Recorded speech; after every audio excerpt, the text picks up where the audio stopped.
Last time एक news आई थी जिसका कहना था कि इंडिया ही ये जंग हल करवा सकता। अभी रिसेंटली एक समिट हो रही है सऊदी अरेबिया के अंदर। सऊदी अरेबिया 30 कंट्रीज़ को बुला रहा है, लेकिन पाकिस्तान को उसमें नामो निशान नहीं है। सबसे पहले सऊदी अरेबिया ने कॉल की है इंडिया को कि भाई आप आओ और इस मामले को सॉर्ट आउट करवाओ, रशिया और यूक्रेन के दरमियान में बातचीत करके सुलह करवाते हैं। क्या बात है, पाकिस्तान को कोई खाते में नहीं ला रहा और इंडिया की तरफ इतनी रुझान क्यों लोगों का? वो सिर्फ सहाफी का सवाल नहीं है, पूरी कौम का सवाल है कि कब तक हमारे फैसले आईएमएफ करता रहेगा, कब तक हम महंगाई के बोझ तले दबते रहेंगे, कब तक लोग अपना पेट काटकर आईएमएफ की लगाई शराइत को पूरा करते रहेंगे। आप जब बाहर के दौरों पे जाते हैं, लोग आपसे, आपकी सिविलियन गवर्नमेंट से तो बात नहीं करते, कर्जा भी नहीं देते आपको। वो कहते हैं भाई आर्मी वाले भाईजान आए तो वो साइन वो करेंगे। चाइना भी वो कहता है कि हमारे भारत जो आपके आर्मी वाले भाईजान आए तो वो साइन करें। तो भारत किस तरह आपसे बात करेगा भाई? जय हिंद दोस्तों, वंदे मातरम। तो दोस्तों, आप सभी को पता है कि पिछले 1.5 साल से रूस यूक्रेन वॉर चल रहा है। अब इसी से जुड़ी बहुत बड़ी अपडेट निकल के आ रहा है कि सऊदी अरब ने इस वॉर को बंद करने के प्रयास में बहुत बड़ी कदम लिया है। सऊदी अरबिया ने 30 देशों का एक समिट बुलाया है जिसमें भारत का पूरी तरीके से एंट्री हो चुका है।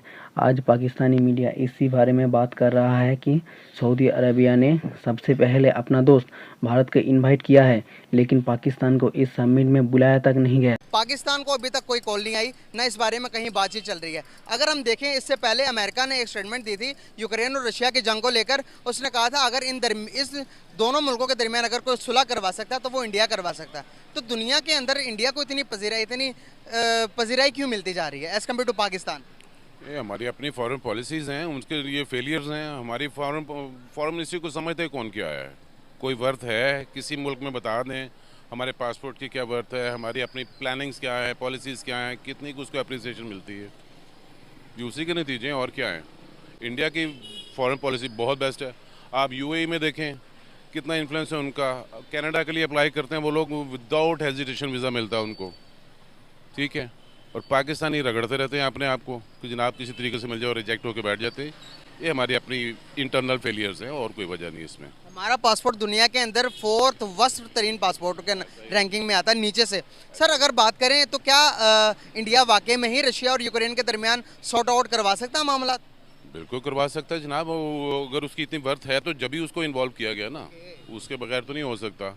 और कोई कंट्री क्यों नहीं?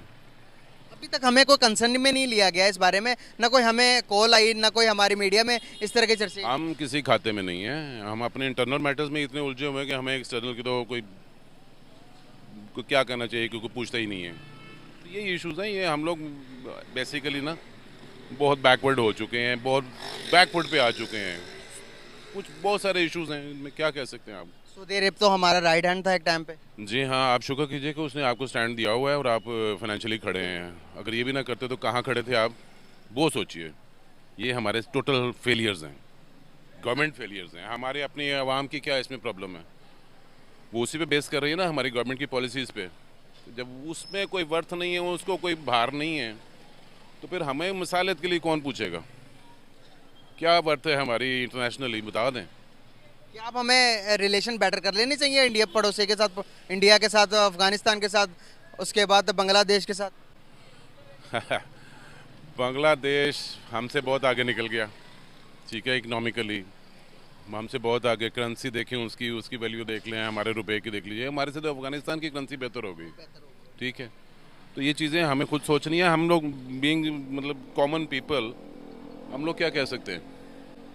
ये तो पॉलिसी मेकर्स का काम है।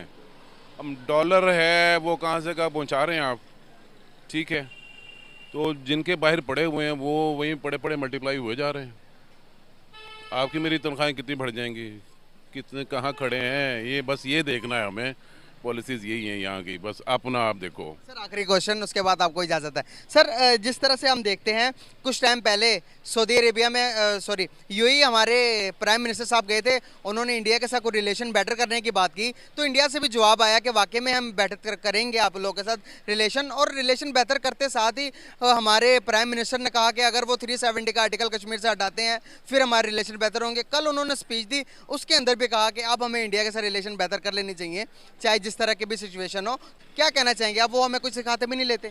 वो आपने देखा था ना, वो अमेरिका गया था जब मोदी, जी। तो उसने क्या कहा था कि पाकिस्तान कोई इशू नहीं है हमारे लिए, कुछ और बात करें। तो समझ जाए इस बात में काफ़ी कुछ है। वो अपने मुफाद देखेंगे कि आपके देखेंगे? सही बात है। उनको क्या हासिल है जी, पाकिस्तान स्टेबल हो जाए या उसकी बेटरमेंट के लिए कुछ हो जाए या एग्रीमेंट ऐसे हो जाए। दिल चाहता है पानी छोड़ देता है, दिल चाहता है हम अपना क्रॉस द बॉर्डर वो हमले मुले करवा देता है, टेररिज्म करवा देता है। उसको क्या फिक्र है? वो कह रहा है ये अंदर ही अंदर लड़ रहे हैं, ये खुद ही मर रहे हैं, हमें क्या, ये हमारी टेंशन नहीं है सर पाकिस्तान। आपको लगता है कि वो टेररिज्म करवाने की उसको ज़रूरत है? जिस किस्म के वो ग्रो कर रहा है, दुनिया की 5वीं बड़ी मईशत बन गया। अपने रिलेटेड उन्होंने कहा, नरेंद्र मोदी के पिछले आपने जिस तरह का बयान किया उसको मैं कोट करूंगा, उन्होंने कहा कि हम इंडिया पाकिस्तान कर करके आज अगर हम इंडिया पाकिस्तान न करते तो आज हमारी स्पीड डबल होती है इससे। सर वो डबल स्पीड के तहत जा रहे हैं। उन्होंने कहा कि अगर मेरी हुकूमत नेक्स्ट 5 ईयर भी आती तो मैं 3rd लार्जेस्ट इकोनॉमी बना दूंगा, 5th तो है अभी। हाँ तो वो सही कह रहे हैं ना, उसमें शक क्या है? हमारे पास कोई है इस तरह का? हमारे फार्मूले ही गलत हैं, हमारी प्लानिंग ही गलत है। मिस प्लान कंट्री है ओवरऑल। क्या बेटरमेंट के लिए मुझे बता दीजिए, थ्रू आउट देख लें। ये जो अभी जो करंट गवर्नमेंट है, नारे बहुत हैं, हम ये कर देंगे। हम इस हाल पे पहुँचे क्यों हैं? उसकी बेस देखिए ना कि हमारे इंटरनल क्या इश्यूज़ हैं। हमारे एक तो नेचुरल क्राइसिस, वो अपनी जगह जो टाइम टू टाइम आते रहे। उसके अलावा फिर हमारी अपनी प्लानिंग्स, कुछ हमारे पर्सनल इंटरेस्ट्स, उनकी वजह से ये हाल हुआ हुआ ना। तो आप किसको ब्लेम करेंगे? आप बताइए।